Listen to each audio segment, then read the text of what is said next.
Vietnam. After World War II, France, then America, become mired in the century's longest war. The pivotal event is one of the bloodiest and most historic battles of the 20th century, Dien Bien Phu.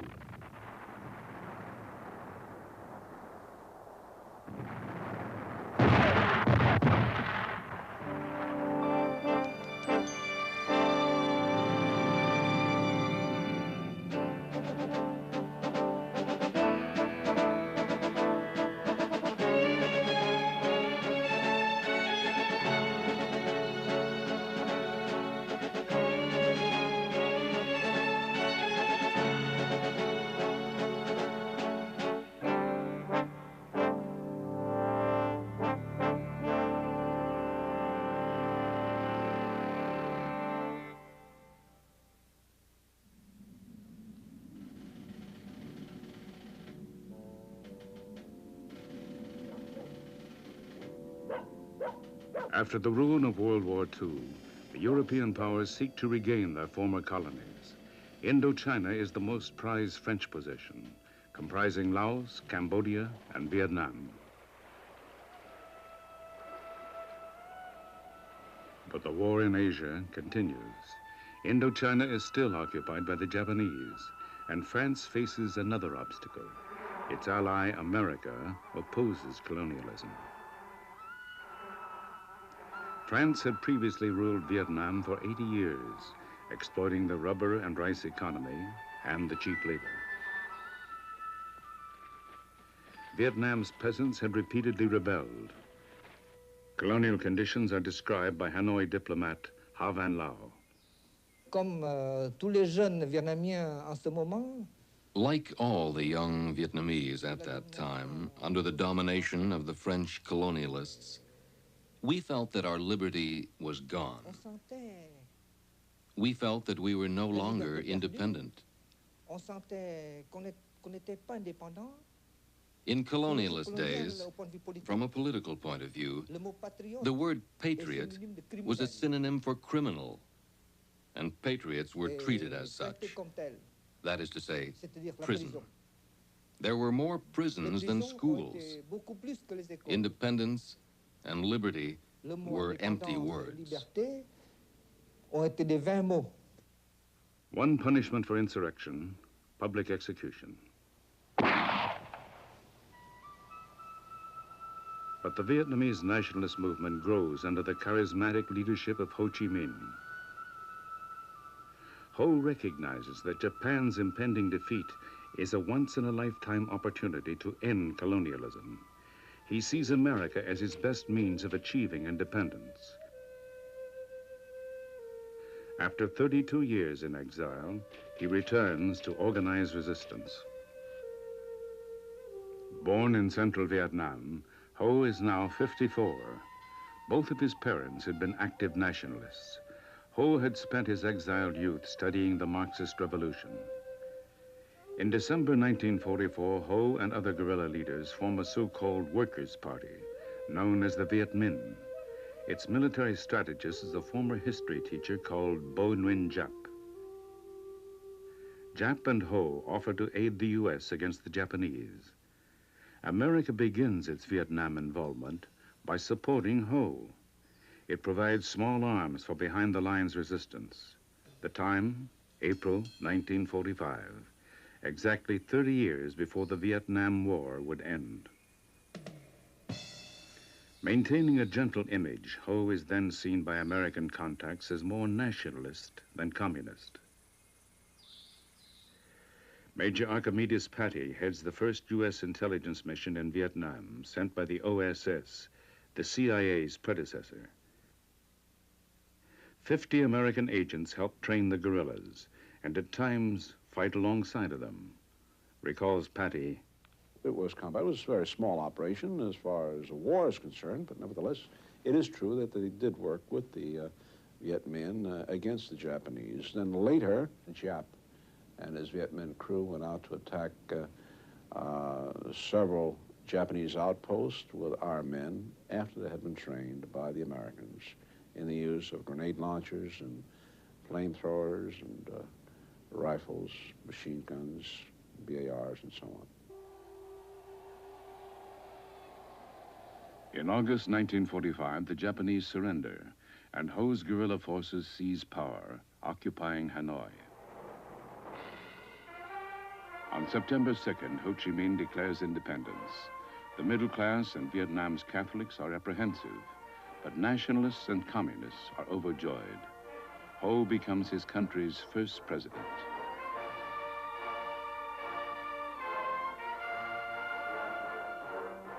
The public celebration in Hanoi's Dien Square is recalled by American agent Archimedes Patty.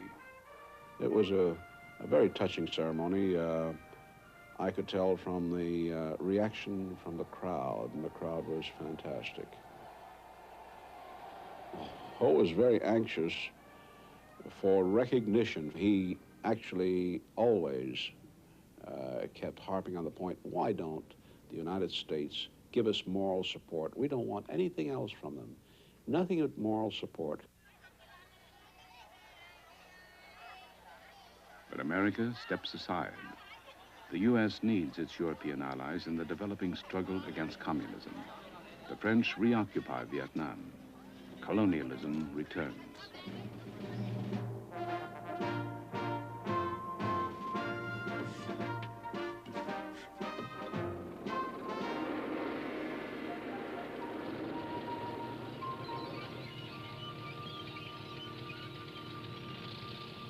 With no more American help, Ho Chi Minh first advocates cooperation with the French. Their response is to make Vietnam semi-autonomous. In 1946, Ho travels to France to negotiate, but finds no real political independence. Back in Hanoi, Ho tells his compatriots the terms are unacceptable. November 1946, the war begins. There are 3 years of sporadic, inconclusive fighting. To the rest of the world, it is an obscure Asian conflict. But in December 1949, Mao Zedong's communist victory in China, followed by the Korean War, shocks America. The U.S. now arms the French in Indochina, and Mao provides modern weapons for the Viet Minh. Another 3 years pass, with Vietnam as an escalating East-West war. In 1952, the Communist Viet Minh Army takes over the strategic valley of Dien Bien Phu. The valley dominates supply routes linking Vietnam, Laos, and China. The French commander, General Henri Navarre, decides to occupy Dien Bien Phu in a daring parachute assault. The purpose of Dien Bien Phu was to defend Laos, and I decided on the Dien Bien Phu entrenched camp because with the state of my forces, which I said were inferior to those of the Viet Minh in terms of mobile forces, the strategy of blocking the road from Laos to Dien Bien Phu was the only one which seemed to be reasonable, and I am still certain that it was the only one. November 1953. The French fight their way into Dien Bien Phu.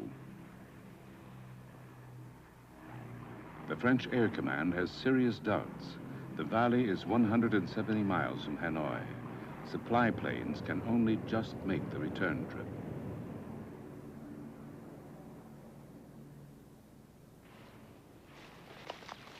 A French regional commander warns that Dien Bien Phu may become a battalion meat grinder.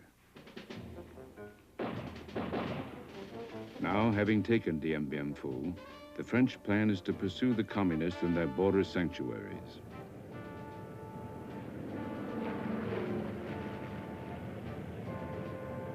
An immediate task is to repair the old airstrip, the only link to the outside. The French land equipment suited to an attack base. They don't envisage a fortification. The communist force, the Viet Minh, has 2 choices: ignore the French action or attack. Studying his tactical maps, the communist commander, General Giap, tells his officers, "We will wipe out at all costs the whole enemy force at Dien Bien Phu." Jap is the master strategist throughout the Vietnam conflict. We had to count every bullet, but we were inspired because we never before had been able to gather such a force. We were optimistic, but there were many difficulties. When Chairman Ho gave me the leadership, we talked all night. He said to me, "Our forces grow stronger day by day, but we must not let the enemy destroy the strength." He asked, "Can you do it?" I thought for a while and answered, "The enemy won't be able to destroy our strength. The difficult thing will be to take the initiative." 6 Viet Minh infantry divisions force march 20 miles a day. They head for a rendezvous with history across the distant mountain peaks. The French become aware that a communist ring is closing in the hills around them. General Navarre decides against pulling out, convinced his troops can hold. I decided to occupy Dien Bien Phu, to set up an entrenched camp there, and if the camp was attacked, to defend it. That's all. December 1953. Half the 15,000-man French force are Algerians, Vietnamese, and French legionnaires. Most of the equipment is American. The French try but fail to win the high ground. The communists hold the nearest hills to the north.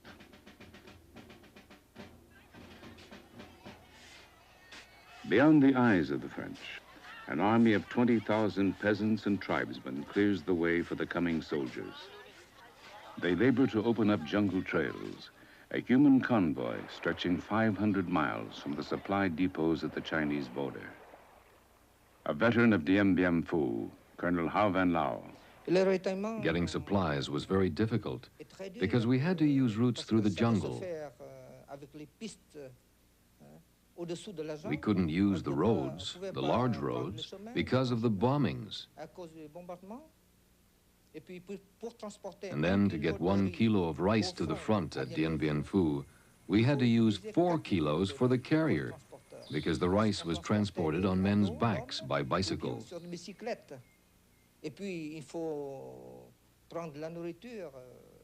We couldn't heat the rice because any smoke would attract planes.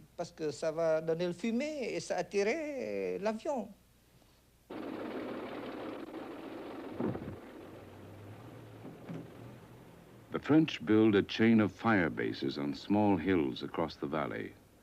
The 7 main strong points are called Claudine, Huguette, Dominique, Eliane, Gabrielle, Beatrice, and Isabel. The communist slogan is, "Everything for the front, everything for victory." There is a new urgency. The great powers have just agreed to meet in Geneva in May 1954 to settle Cold War issues, including Indochina. This means the Viet Minh must achieve a decisive military victory within 5 months. The Viet Minh understood that if the French command could be seriously defeated at Dien Bien Phu, this would allow them politically to win the war. Then they decided to put everything into it, to take all the risks, increase their manpower, and accept even greater losses than before. And China granted massive assistance. Direct Chinese assistance includes 600 Russian-built Molotov trucks, which must defy airstrikes and monsoon rains. The French believe their defenses can contain any attack. French intelligence knows the communists are bringing in heavy guns, but artillery experts underestimate their caliber and accuracy. Late February 1954, 5 months of back-breaking labor has brought the communist armies to the door of Dien Bien Phu. The last 50 miles of mountain road have to be built virtually from scratch.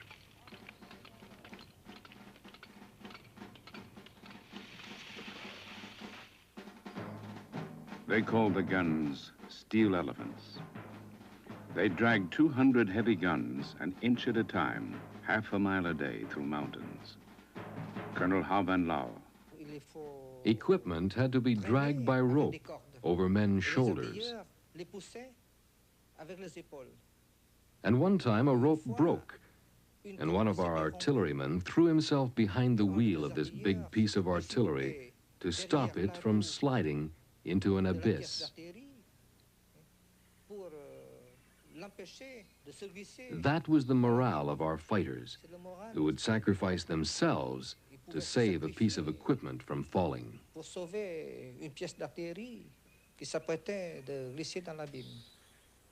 Now they can outgun the French in the valley below by more than 3 to 1. Ho Chi Minh issues directives from secret headquarters in safe mountainous jungle. He has one Western visitor, journalist Wilfred Bichette.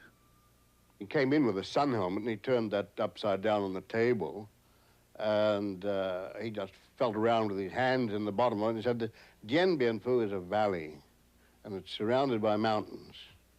The cream, the elite troops of the French Expeditionary Corps are down there in that valley, and we're around in the mountains, and they'll never get out. Now General Giap, reviewing his 50,000-man force on the eve of battle, defines his tactics. He tells his staff, strike surely and advance surely. Strike to win. Strike only when success is certain.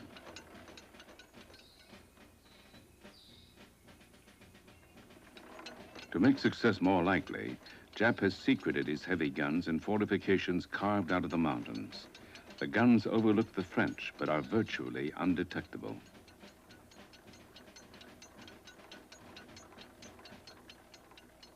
March 13th, sunset. The battle opens.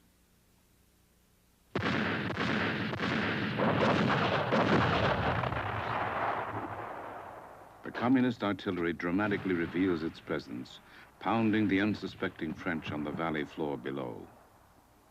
The first waves of Viet Minh advance on Strong Point Beatrice, which overlooks the entire French position.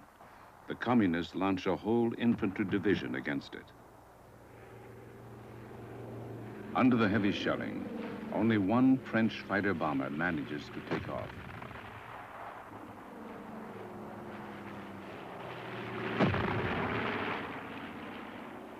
After the first communist losses, there's a pause. Then the attack continues. With the sudden heavy artillery barrage, the French realize they are in a trap. The first day, casualties are heavy. The artillery commander, Colonel Charles Piroth, apologizes to his fellow officers, then commits suicide with a hand grenade. At outpost Beatrice, so-called suicide platoons breached the barbed wire perimeter. The French repulsed 3 separate assaults. Of the 750 defenders, only 200 survive in the last-minute retreat. By midnight, Beatrice is in Viet Minh hands. March 15th. 2 more Dien Bien Phu outposts are repeatedly stormed. At heavy cost, the communists occupy half of Hill Gabrielle. The French-led troops fall back, then abandon the position. On March 17th, Strong Point Anne-Marie falls. Now 3 outposts are silenced, but the French estimate communists dead at 2,500. With some hills covered with dead and dying, the Viet Minh pause. French casualties are also high. A hospital plane is stranded, leaving the only Frenchwoman, Nurse Geneviève de Galard.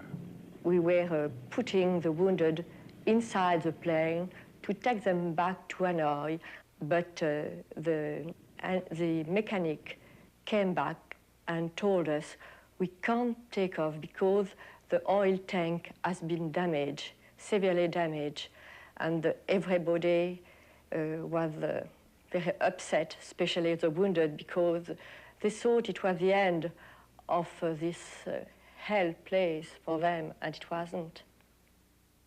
By March 28th, artillery fire closes the airstrip. The base is isolated. The French still fight on. Lieutenant Colonel Langlais. That did not spell the end for me, or it would seem for my comrades.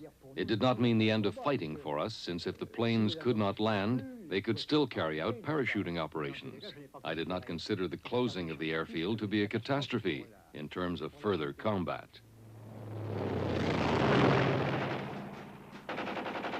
In a bold move to keep the aerial supply line open, the French go on the offensive. They use tanks to attack communist anti-aircraft emplacements on the western hills, flanking the main French forces. Several hundred Viet Minh resist fiercely.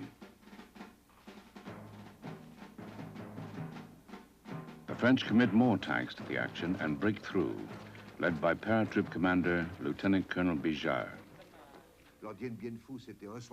It was the first victory of Dien Bien Phu. The Viet Minh were shattered. They wanted to show that they had units capable of fighting. So Colonel de Castries came back and said to me, "Bruno, only you could have pulled this one through." I said, "Yes, Colonel, but operations like this cannot be carried out every day, because I just lost my best officers, both senior and junior. It would be possible if you gave me the men to start all over, but we cannot play this game very long."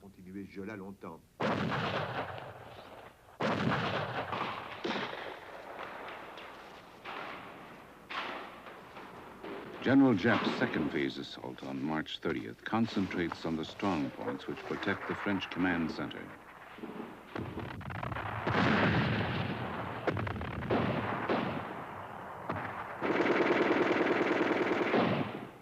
Two important outposts are overrun. The French push hard and retake them, but lose 2,000 men in 5 days. The Viet Minh enlarge the attacks, capturing strongpoint Elien to the east. The French again counterattack. We started shooting, and we fired maybe 3,000 or 4,000 shots. And all the cannons of Dien Bien Phu, all the 120 mortars, were aimed at one position. All of a sudden, when the artillery had finished, the Air Force was there once more, and my men got out of the trenches and went to the attack. But the Viet Minh were also entrenched. Maybe half of them had been killed, but there still remained the other half, and they fought like the great soldiers that they are. They fought man to man with daggers. After one whole day, we had recaptured Elian 1. So my men had to go back into the trenches. But they were digging upon fallen bodies. The soil was covered with dead bodies, French and Viet Minh. The smell was horrible. The terrible bloodshed now lowers Viet Minh morale. They have only one doctor for 50,000 men. General Giap admits to what he calls negative thoughts affecting troop performance. More frontal assaults risk destroying the communist army. Giap decides on a radical change of tactics: underground war. He uses tens of thousands of troops and civilians to dig a 100-mile network of trenches.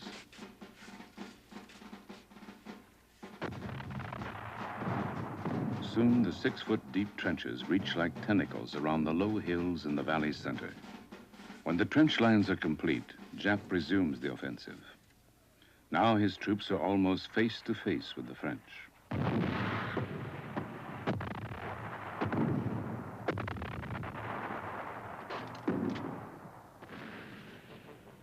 France now urgently seeks U.S. intervention. America is already paying 80% of the war bill, providing giant Globemaster transports to airlift French reinforcements. The French request and get more American arms and fighter planes. But the U.S. wants its major allies to join the aid airlift. Britain refuses, fearing such intervention would escalate the East-West Cold War. America hesitates.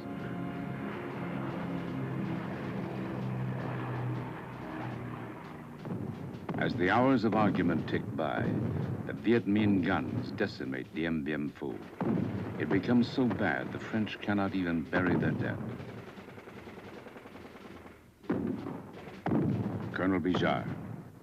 All the able battalions had come, all the battalions. I kept telling my men, we must find a formula. We must hold on one more day. The Americans will not let us down. They may come. We felt we needed a day, an extra day. That is why we saw this thing through. Supplies are dwindling.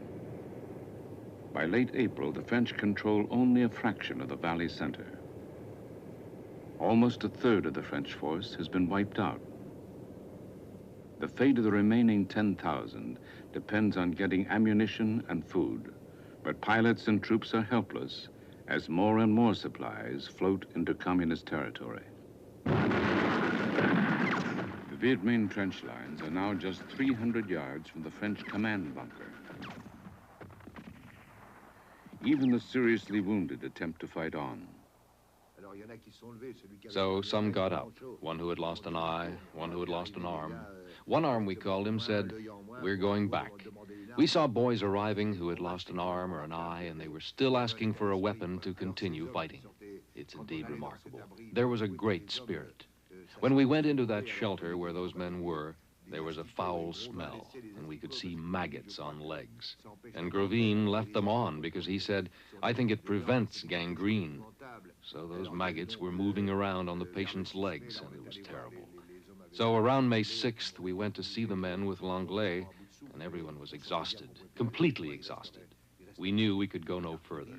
There was no more ammunition, and the men could not take it anymore.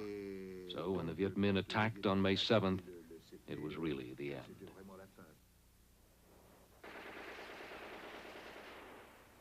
The end is an anticlimax, resistance futile.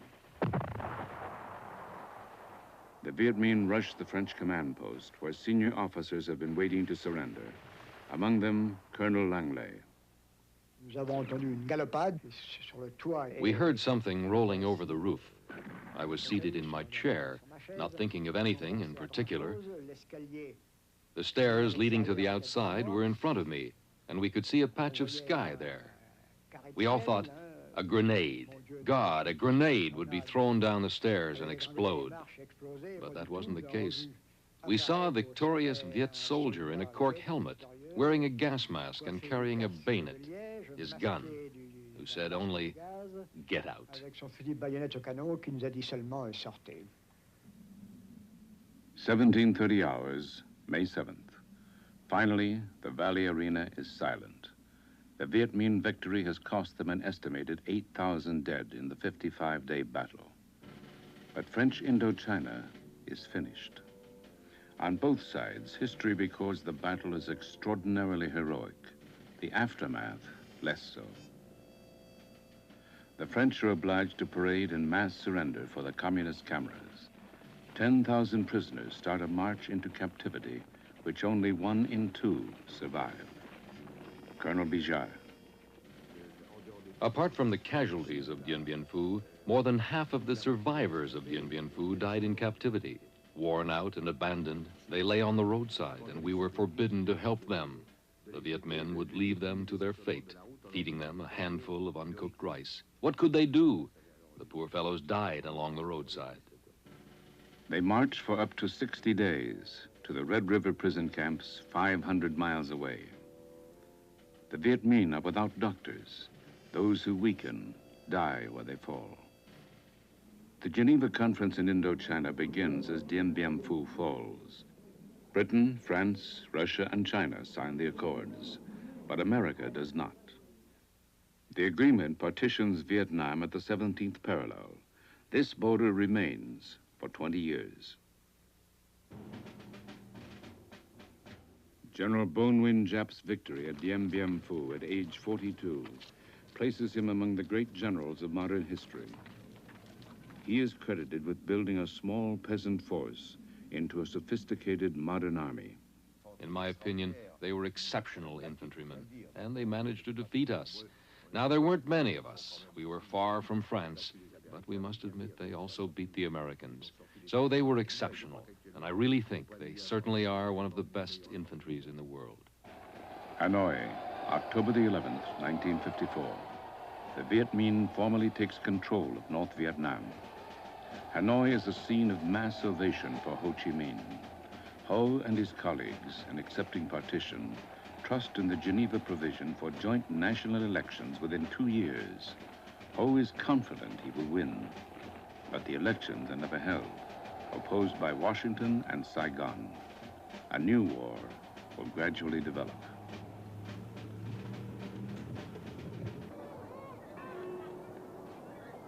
In a period of legal migration, almost 1 million people leave the communist North. Most are Catholics.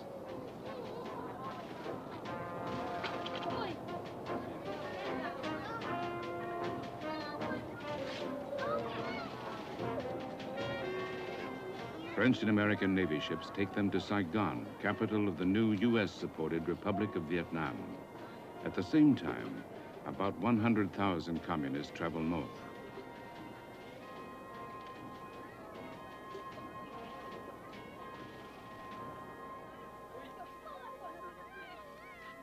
After the partition, there is social upheaval.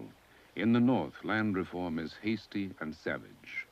Landowners are executed, as many as 50,000 according to Western accounts.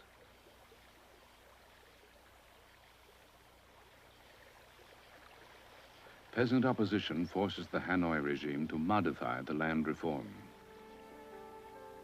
The communist leader, Ho Chi Minh, is still personally popular, known to his people as Bac Ho, Uncle Ho.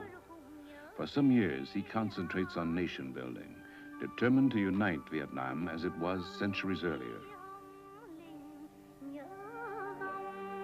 A former emperor, Bo Dai, who also ruled under the French, heads a weak and distrusted government in South Vietnam. Bo Dai, known as the Playboy King, installs a prime minister he believes he can control, Dien. Diem becomes the American hope for a non-communist Vietnam. He's now 53, unmarried, a devout Catholic from a powerful family. He has an impressive record in the civil service. He's known for his nationalism and religious puritanism, which led him into self-exile abroad for many years. Now he is back to try and run a nation broken into by war. But Diem's authority barely extends beyond Saigon, the capital city. When Diem curtails prostitution and gambling, a powerful gangster organization sends its own army against Diem's. They attack the presidential palace, the national police headquarters, and terrorize the streets.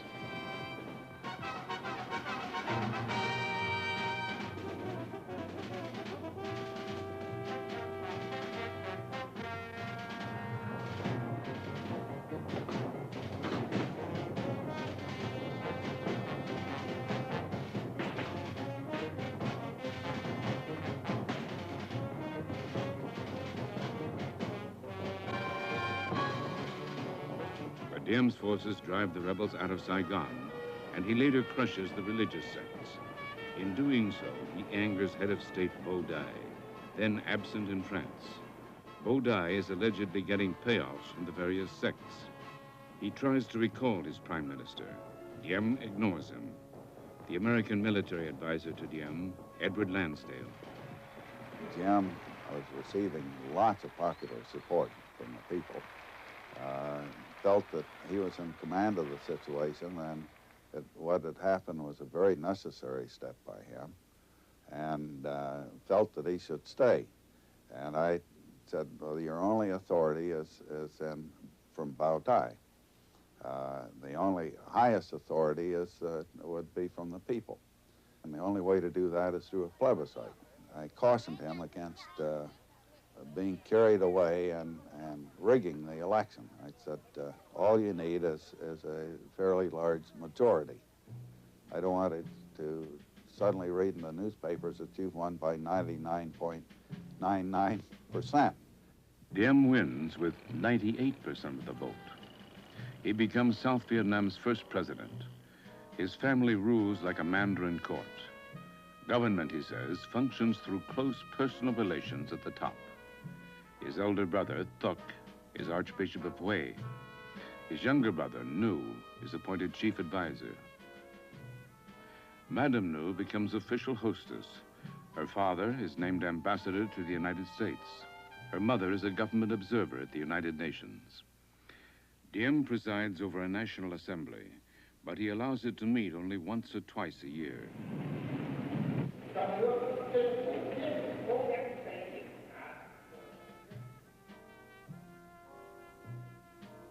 After 15 months in power, Diem has an army of 135,000, partly trained by a few American advisors, but communist strength in the countryside is growing.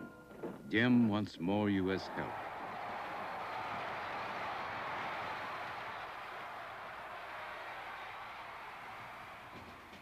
Washington, 1957. Diem meets with President Eisenhower, who pledges more military aid. The U.S. president again and again calls South Vietnam an important Western bulwark against communism. The cost of defending freedom, of defending America, must be paid in many forms and in many places. Unassisted, Vietnam cannot, at this time, produce and support the military formations essential to it. Military, as well as economic help, is currently needed in Vietnam. For Washington, the early China-Soviet alliance under Mao and Khrushchev arouses fears of united communism. The U.S. sees an immediate danger of North Vietnam becoming the route for a Chinese and Russian takeover of Southeast Asia. In the late 50s, military aid for South Vietnam is considered part of America's wider strategic interest. Diem has refused to allow the elections called for by the Geneva Agreement. He has no national organization, and his army is weak. Eisenhower now backs South Vietnam with a show of naval strength and privately pressures Diem to make political reforms. Diem attempts land reform. It fails. He tries to extend government control to the countryside, but his methods antagonize many peasants. He begins the strategic hamlet program. These are fortified villages which control as much as defend the population. 1959, North Vietnam makes the fateful decision. It will challenge Diem militarily. Communist organizers born in the South begin to infiltrate back. Their numbers quickly grow to about 5,000.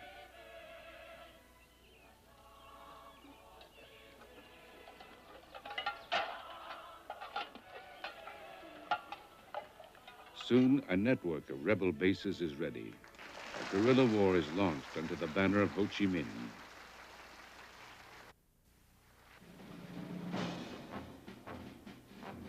Terror and counter-terror spread through the countryside. Diem's troops attack and burn communist villages. In 1959, U.S. military advisors total only 350.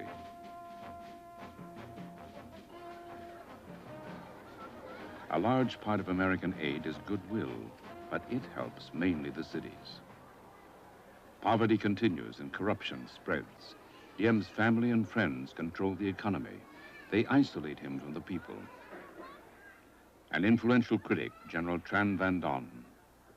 He began to be oppressive, inept, ambitious. He would like to become the king of Vietnam. And he believed too much that God ordered him to be in South Vietnam with a mystic mission. In America, newly elected President John F. Kennedy adopts Eisenhower's policy. Vietnam cannot fall to the communists. Assistant Secretary of State Roger Hilsman. When President Eisenhower had his private conversation with Kennedy on Inauguration Day, President Eisenhower said, "I think you're going to have to send troops. And if you do, I will come up from Gettysburg and stand beside you and support you." 6 months later, in September '61, the war widens. The communists seize the provincial capital near Saigon. They publicly execute the provincial chief.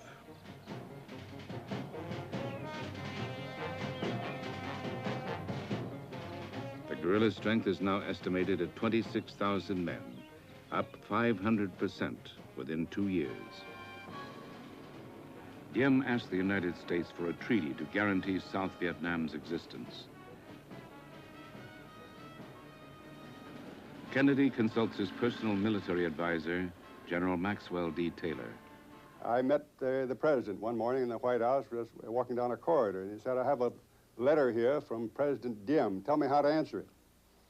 Well, that changed I spent the next 11 years involved in answering the questions or related thereto.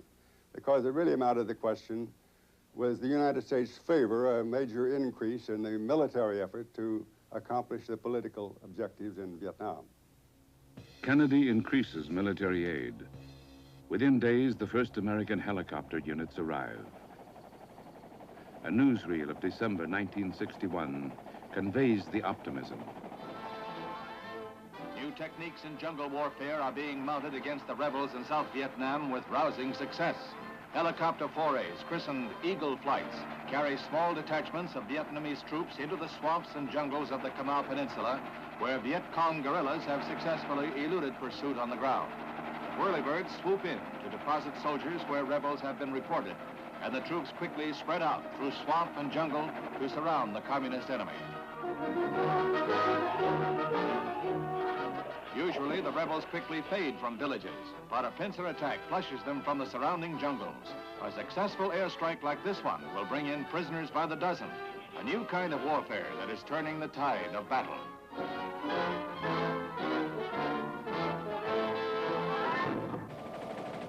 In their enlarged advisory role, American lives are now at risk. Though not officially in combat, they lead the South Vietnamese into battle.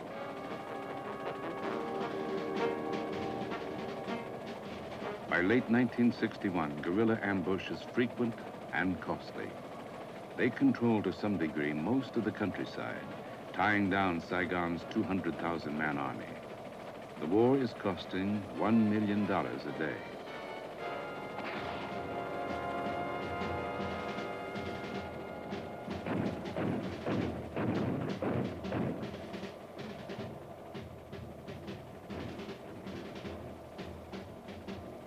On U.S. advice, a self-defense program to arm remote populations like the Montagnards begins in the Central Highlands. The CIA's Saigon chief at that time, William Colby. With the authority of the president, Diem, and his brother, New, we began these programs of arming mountain scout teams, things of this nature, arming villages in the area of Manmatuit, spreading 50 or 100 weapons into such a village for its own protection, and then gradually spreading out to additional villages until you formed an area, so-called an ink spot as it spreads through the bladder, of safety against outward infiltration. And we began this in about 1960, this process of doing this, and by 1962 or 3, we had armed something like 30,000 of these people.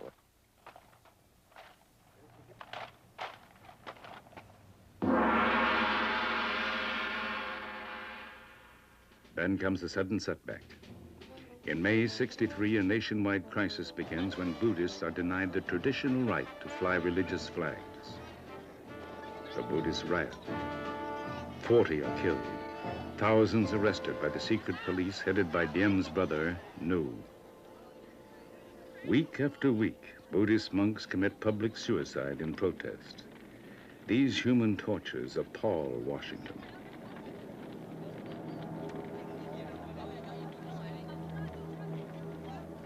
American Ambassador Frederick Nolting argues that Diem is not to blame.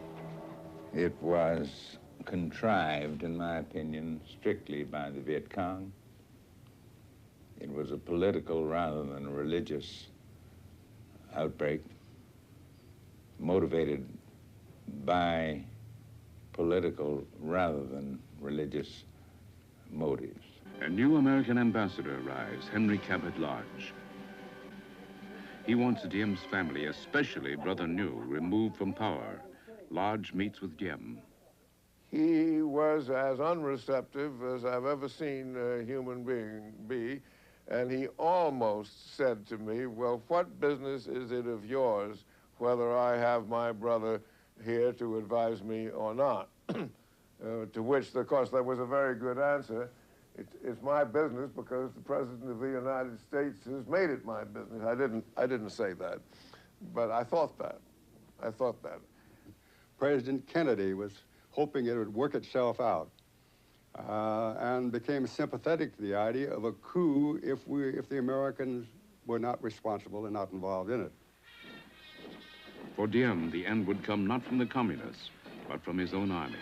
Within 3 months, he would be assassinated by his generals. More U.S. equipment arrives in Vietnam in 1963, and the changing role of the American advisors portends a widening war. In 5 years, their numbers have risen from a few hundred to more than 16,000. Their job is to train and guide South Vietnamese troops, to lead them into combat, but not to join them. But as the ground fire increases, the Americans start firing back. The destination this typical day is a small airstrip in the Mekong Delta.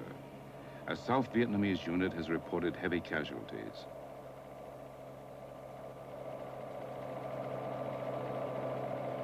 American advice on ambush precautions has been ignored. Air cover had been unavailable. A support unit which might have saved the situation fails to advance. The result, 100 South Vietnamese casualties, 2 American ground advisors wounded. U.S. helicopter pilots must come to the rescue. The operation is called Dust Off. Again and again, the advisors become ambulance men, picking up the dead and wounded of an ally who ignores their advice. There is growing disillusionment in the field and in Washington, but the very weakness of their allies seems to demand greater American involvement.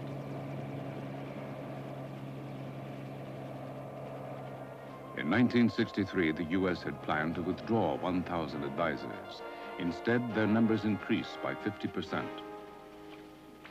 There are 23,000 Americans in Vietnam by the end of 1964, and they are only the beginning.